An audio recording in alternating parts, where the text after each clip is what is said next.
O Supremo Tribunal Federal analisa hoje a legalidade do marco temporal para demarcações de terras indígenas no Brasil. Indígenas só teriam o direito de reivindicar localidades em que eles já estavam estabelecidos antes da promulgação da Constituição de 1988. Segundo a Constituição, os indígenas têm o chamado direito originário sobre as suas terras ancestrais. Isso quer dizer que são considerados os primeiros e naturais donos do território, sendo obrigação da União demarcar todas as terras ocupadas originalmente por esses povos.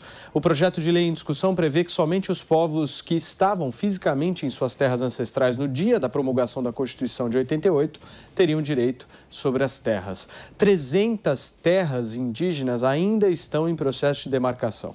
Grupos indígenas estão acampados na esplanada dos ministérios em protesto contra essa proposta. Vamos conversar com os nossos comentaristas sobre isso. Serrão, tudo vai acabar no Supremo, né? Impressionante como a gente tem essa judicialização. Até a autonomia do Banco Central é o Supremo quem decide. Pois é, fruto daquilo que a gente tem batido aqui, de uma Constituição muito ruim, essa de 1988, que deixou de regulamentar as questões principais. Então, ela é redundante, ela permite aquilo que já chamamos a atenção aqui, tanto o perdão conveniente ou rigor seletivo. E tudo tem que passar pela interpretação suprema, quando lei é para ser cumprida e não para ser interpretada.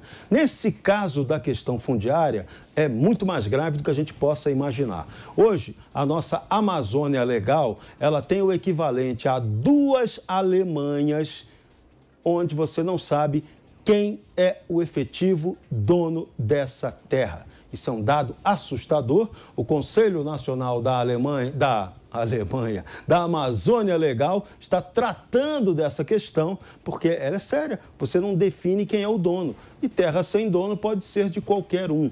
E é o que interessa, inclusive, a interesses estrangeiros. Então, os índios, eles têm direito a ter, não aquele passado, o índio do período paleolítico, como eles querem manter aqui no Brasil. O índio hoje quer outra demanda, ele quer modernidade. Agora é preciso que você tenha essa tradição indígena aliada à modernidade e a legislação tem que pensar nisso. Quando o Supremo aprovou a Raposa do Sol, a reserva Raposa do Sol, que foi um ato absurdo, só o Marco Aurélio de Mello votou contra, aquilo ali já foi uma decisão absurda, foi uma decisão que jogou contra o interesse brasileiro e até dos índios de ter direito a produzir e ter autonomia sobre suas terras. É um assunto que tem que ser debatido com muita seriedade. Perfeito. E não ao sabor da correria dos acontecimentos. Constantino Bolsonaro se pronunciou sobre isso, dizendo que se caso o Supremo realmente transforme esse marco, o Brasil vai virar um caos. Insegurança jurídica total, né? Veja, 14% do território nacional inteiro já está na mão de reservas indígenas. E olha que tem que colocar esses índios aí, entre aspas, muitas vezes.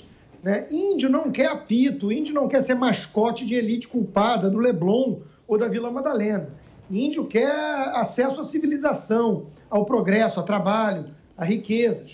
Então, existe muita exploração aí, ilegal, em territórios onde os índios pagam o pato, essa população. Você vai nesses acampamentos que estão formados em Brasília, aí teve algum trabalho de jornalismo voluntário, né? Eu vi pelo menos um vídeo de um garoto que se infiltrou e entrevistou a turma. É só Lula livre para cá e para lá, e demonizar Bolsonaro e falar que o STF ajuda. Aí o garoto pergunta, mas ajuda com o quê? O cara não sabe nem explicar, vários.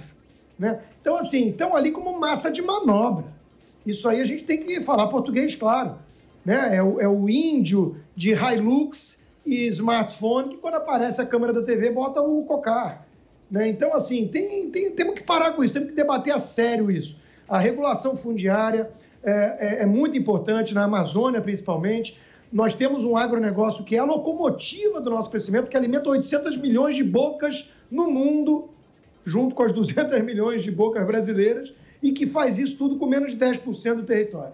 Então, calma. É preciso aí trazer transparência, segurança jurídica e propriedade bem definida para poder tocar o barco para frente e parar de ficar olhando para trás com uma certa seletividade ou criatividade. Paulo Pozonoff, para a gente fechar o programa. Falar de indígenas é sempre muito complicado, né? Ainda mais nos dias de hoje, em que aflora aí uma ignorância histórica e também esse ímpeto por reescrever a história sempre com bases mais marxistas, né? Sempre tendo um opressor e um oprimido, e o indígena, nesse ideário, nesse imaginário marxista, é sempre o oprimido. Então, não caberia a gente questionar absolutamente nada aí da cultura indígena. Mas é muito importante a gente estar de olho nessa questão, nessa decisão do STF, porque ela também vai revelar o caráter progressista de um STF, que a gente já falou aqui do programa, age politicamente. Me chamou a atenção uma entrevista da ministra Carmen Lúcia, recente, e também o discurso do presidente do STF, o ministro Luiz Fux, que disse que mencionou a Agenda 2030 da ONU como assim, um objetivo político do STF em suas decisões, algo ali que nortearia até algumas decisões. São decisões que a gente sabe que tem esse caráter mais progressista, esse caráter mais ecossocialista e que mexe, claro, com o nosso agronegócio, principalmente. Então, é muito importante a gente estar de olho aí nessa decisão do STF. Eu acredito, pessoalmente, que essa decisão tem uma grande chance de escancarar ainda mais, né, para quem insiste ainda em não enxergar esse viés ultra progressista do STF e essa tendência do STF